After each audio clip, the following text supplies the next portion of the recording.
Good evening. Today we're going into the next part of our chapter, alternating currents. And the topic for today is AC voltage applied to an inductor circuit.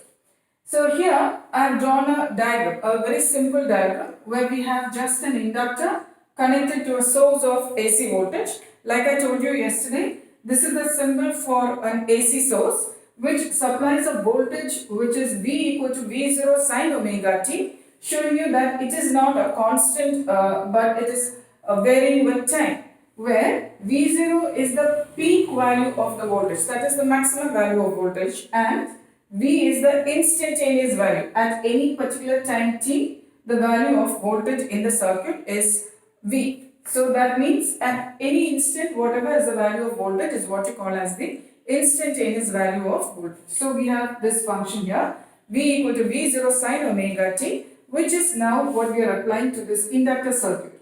Now across the inductor, in the previous chapter, electromagnetic induction, we learned that topic on self-inductance. And in that I discussed with you about what you call as the back EMF, which is developed because of as the current passes through this inductor, there will be a change in flux, and according to Lenz's law, to oppose that flux, there will be a EMF developed across the inductor, given by the formula minus L di by dt, the negative sign showing that it opposes the change in flux.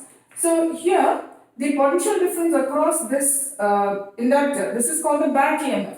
So your applied voltage actually has to oppose this, the back EMF, and therefore we may equate these two equations and write the potential difference given by the source is equal to the potential difference across the inductor, which is L di by dt. Now I need to find out a function for current in the circuit, so that I may compare the voltage and current in the circuit. So di from here is V0 by L sine omega t dt. Now I want current, so to get current out of di, I need to integrate both sides. So integral di, I took the V0 by L outside because they are constant, L being the self-inductance which we learned about in the chapter electromagnetic induction. So L is a constant, integral sine omega t dt. Now integral sine omega t dt using this identity is minus cos omega t by omega. So this integral sine omega t dt from here, the identity is minus cos omega t by omega, V0 by L already there, integral di is I. Now if I want to compare the two equations, the equation for voltage and current, it would be better if both of them were in the sine function. So instead of the cosine function, I need to convert this to the sine function so that I may compare the equations for voltage and current. So using the identity cos theta equal to sine 90 minus theta, I have done that here. So this is minus V0 by L omega sine 90 minus omega t, converting cosine to sine function. Now the maximum value of current here will be when the sine function takes its maximum value, that is 1. So if sine pi by 2 minus omega t takes the maximum value 1, then the maximum value of current is going to be V0 by L omega. So peak value of current I am going to replace with I0. So that we have now,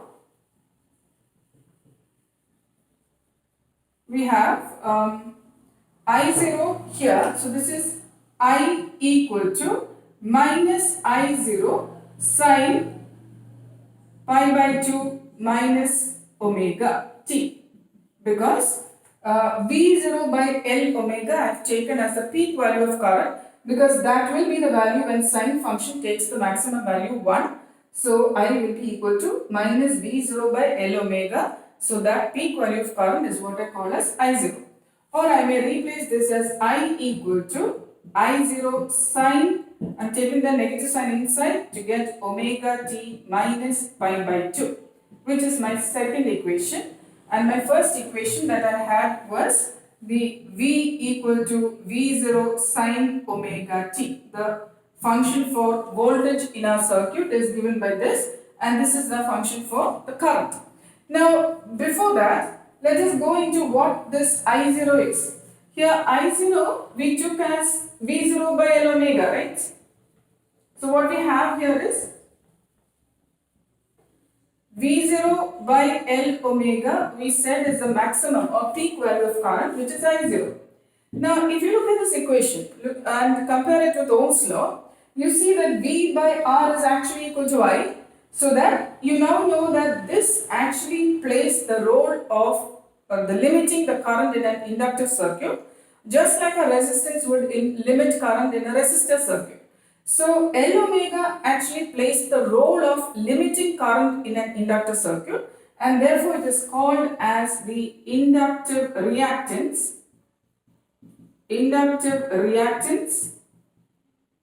called XL. So XL is equal to L omega, which is called the inductive reactance, which plays the role of resistance in an inductor circuit, meaning it opposes the flow of current in an inductor circuit. Now it has the same dimensions as that of resistance and its SI unit is Ohm. In a circuit, since we have XL equal to L omega, so I just told you that XL is equal to L omega, where omega is the angular frequency of the source. Your source is V equal to V0 sine omega t, where omega is the angular frequency of the voltage that you have applied in radians per second. So, if you draw a graph between the XL and this omega, you will see that the two are directly proportional. So, you will have a directly proportional graph here, whose slope therefore should give you the inductance of that coil, because XL by omega, the slope of the graph will give you the inductance L of the inductor coil that you are using. So, I hope you know all about XL now. It's called the inductive reactance. It is the opposition to current in an AC circuit, in an inductor circuit, where you are applying an AC voltage. It has the same dimensions as that of resistance, and the SI unit is Ohm, and XL is directly proportional to the frequency of the source, omega. Now let's go back to our two equations. The equation for voltage, which is the initial one that we took, V equal to V0 sine omega t, and we now got that the current in the circuit, inductor circuit, is I0 sine omega t minus pi by 2, unlike what we had in our previous topic, resistor only circuit. In the resistor only circuit, the voltage and current were in phase. That is, if this was sine omega t, this was also covering the same angle, sine omega t, at a particular instant. But you will now see that when the voltage covers an angle omega t, the current in the circuit covers an angle omega t minus pi by 2, showing you that the current in this circuit lags behind the voltage by an angle of pi by 2. So there is a lag, there is a pi by 2 difference between the voltage and the current, and the current is always lagging behind the voltage by this angle pi by 2. Now with the two equations here, I have prepared a table for you, where like yesterday I told you, one complete time period I have divided into 1/4 the time period, half, 3 by 4, and one complete time period. Also I showed you how when t is 0, omega t is 0, t by 4 the angle covered will be pi by 2. At half time interval it will be pi, 3 by 4 t will be 3 pi by 2, and one complete time period the angle covered will be 2 pi omega t. So I am going to substitute this omega t in my function for v. V equal to V0 sine omega t. So when sine 0, V is 0. Sine 90 would give you maximum 1. So V equal to V0. That's why we have V0 here. Then sine 180 back to 0. So 0 here. Sine 270, that is 3 pi by 2 is minus 1. So we have V as minus V0. And sine 2 pi back to 0.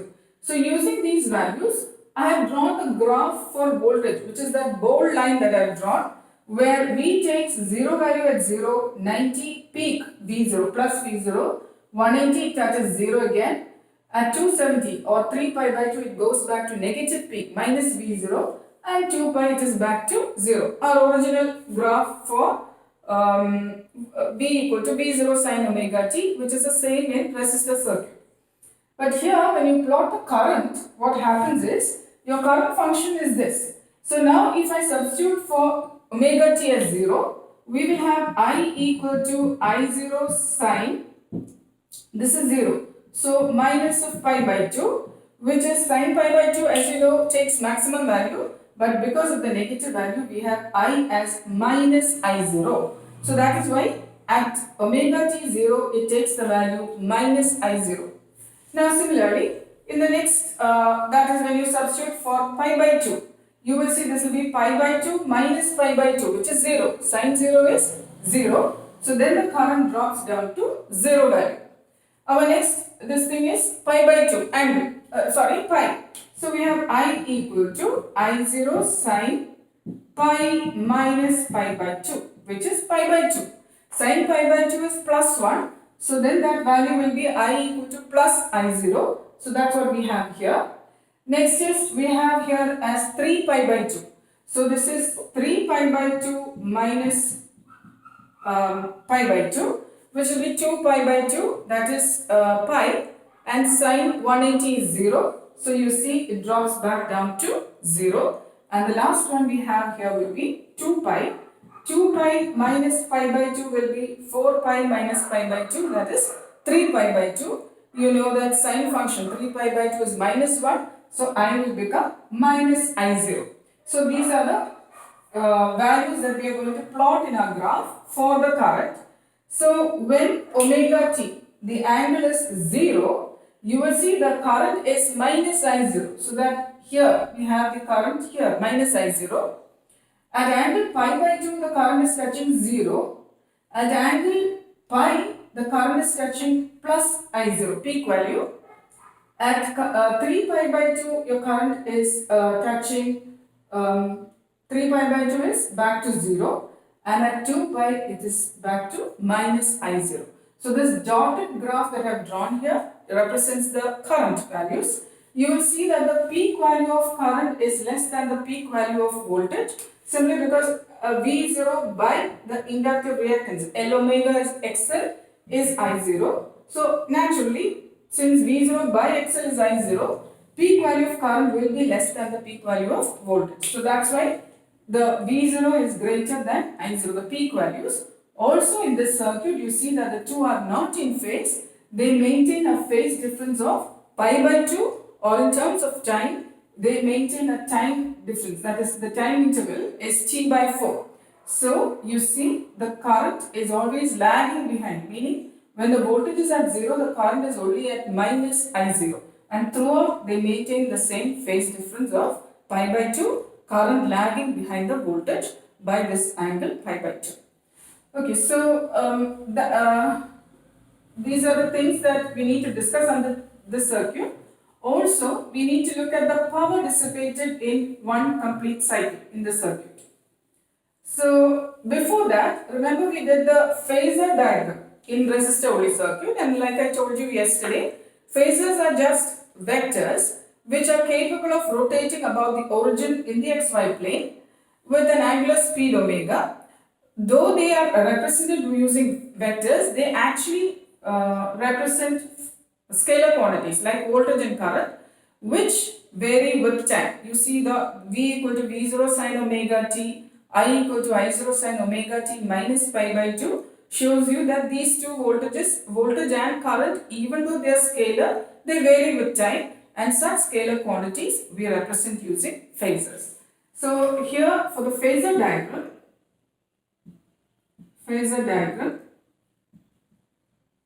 we have the xy plane here. First we'll draw the phasor for the voltage, which starts from the x-axis, positive x-axis, rotating above the origin with an angular speed omega in the anti-clockwise direction. So at some time t, let's say it's covered an angle of omega t. So our phasor here, which is the voltage phasor, has covered an angle omega t in time t. And the projection of this phasor onto this axis, I told you, represents the instantaneous value of voltage V. So this is V0 sine omega t, which is what we call as the instantaneous value. So since this is, we are projecting it onto this axis, that's the opposite side to omega t, it is V equal to V0 sine omega t, which is the instantaneous value of voltage in that circuit. Then you know that the current lags behind the voltage by an angle of pi by 2. So in time t, by the time the voltage phasor has rotated up till here, your current is still behind by an angle of pi by 2. So lagging behind would mean there is a 90-degree angle here. Between this and this will be a 90-degree angle, and this represents the current phasor. The projection of that phasor onto this axis gives you the instantaneous value of current in the circuit, which is I0 sine omega t, which is what we call as this I. Okay, now you will see that the peak value of voltage is greater than the peak value of current. So the length of this phasor is greater than the length of this phasor, because I told you V0 by XL is I0. So the peak voltages must be greater than the peak current. Okay, because the length of the phasor actually gives you the magnitude or the peak value of voltage and current in the circuit. So this is the phasor diagram. You saw that in the resistor only circuit, the two were in phase, both covering the same angle at a time t. But here you will see they are not in phase. They maintain an angle of pi by 2 between them, current lagging behind the voltage always. We are now going to see looking at the power dissipation in a circuit which contains only a inductor. Now, even though the inductor coils are made of materials which offer resistance, but in our discussion here, we consider an inductor which offers negligible resistance, and it's a purely inductive circuit, no resistance offered. Okay. So here, power. When we talk about the instantaneous power dissipated at a particular instant, then we need to talk about V and I, where V is V0 sine omega t and I is I0 sine omega t minus pi by 2. If you look at the function just before we converted it to the sine function, we had a cosine function that looked like this, which is minus I0 cos omega t, right? This was cos omega t, we changed it to sine omega t minus pi by 2, if you remember. So here, if I multiply the two, this is minus V0 I0 by 2 into 2 sine omega t cos omega t. I simply divided by 2 and multiplied by 2, so that I may use the identity 2 sine theta cos theta is equal to sine 2 theta. To use that identity, I divided and multiplied by 2. So this is going to be equal to minus V0 I0 by 2. This is sine 2 theta. So this is sine 2 omega t. Okay. Now here, if I want to find the average power dissipated in one complete time period, I will take the constant out, minus V0 I0 by 2. Average of sine 2 omega t is what we want. Now, yesterday's discussion or last session when we discussed, I told you, whenever you average a sine function or a cosine function over one complete time period, it will average out to 0, because any sine function from 0 to pi has these positive values, and from pi to 2 pi has corresponding negative values. So if you take the average of a sine function in one complete time period, it will reduce to 0, because every positive value will have a negative value. So the average of sine to omega t in one time period is 0. So we may say that the average power consumed by the circuit is 0. Now so no power consumed by this inductor coil. Now this is the reason why we use choke coils in an AC circuit. They are simply inductor coils, because if you connect a resistor to limit current in a circuit, the problem is resistors. In the last section we saw resistor. If you have a resistor circuit, the power dissipated is IRMS into VRMS. which means there is power dissipation, there is loss of energy in the form of heat. So a resistor will limit current or control current in the circuit, but it will also dissipate power and dissipate energy in the form of heat. But if you are using a choke coil or an inductor coil, the advantage is it will limit current or it will control the current in the circuit, because we know that current, the XL is equal to L omega, where I is equal to V0 by XL. So you know that the current can be controlled or limited in a circuit by using a choke coil, because this is the reactance offer. So it offers reactance, but the advantage is it does not consume power. So you can use, so it's better to use an inductor coil called the choke coil in an AC circuit, because it plays the same role as resistance, limiting current, controlling current, but it does not consume power. So that's the advantage of using a choke coil or an inductor coil in AC circuits to control current. Okay. So this is the topic we have for today. So good night. Thank you.